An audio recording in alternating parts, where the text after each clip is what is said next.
আসসালামু আলাইকুম বন্ধুরা, তোমরা জানো এই মোরগটা আমি পালতাম। তো ও অনেক ডাকাডাকি করে, তাই আমি ওকে জবাই দিয়ে দিয়েছি। আমি চাই না আমার জন্য কারো ক্ষতি হোক, কারো ঘুম নষ্ট হোক। তো চলো মূল রান্নায় চলে যাই। আমি পেঁয়াজ আর কিছু কাঁচামরিচ ছেঁচে নিয়েছি এবং আদা রসুন বাটা দিয়ে একটু ভালোভাবে ভেজে দিয়ে দিচ্ছি পানি, লবণ, হলুদ, মরিচ গুঁড়ো, জিরা গুঁড়ো, ধনিয়া গুঁড়ো।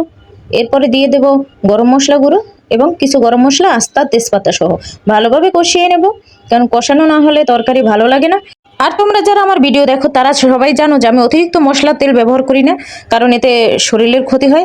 ভালোভাবে কষানো হয়ে গেলে মুরগির গোশটা দিয়ে দেব। তো তোমরা জানো এই মুরগিটা আমি হাতে পালছি, এর জন্য আমার কথা বলতেও গলা কাঁপছে। কি করব, সবার ভালো তো সব ভালো। তো কষানো হয়ে গেলে দেখো আমি একটু সাথে আলুও দিয়ে দিয়েছি, ভালো লাগবে খেতে। ভালোভাবে মুরগির গোশটা কষিয়ে নেব। আমার চ্যানেল যদি নতুন হও সাবস্ক্রাইব করো, পেজে নতুন হলে ফলো দিও। আমি চাইলে ভিডিওটা 3-4 মিনিট করতে পারি, কিন্তু তোমরা বোর হবা, তাই একদম সংক্ষেপে দেখাইছি। কষানো হয়ে গেলে জল দিয়ে দেবো। দেখো আমি সংক্ষেপে ভিডিওটা দেখাই, তোমরা যাতে বিরক্ত না হও। আমার তরকারিটা প্রায় হয়ে গেছে, দেখো একদম কতটা লোভনীয়, খেতেও অনেক ভালো ছিল।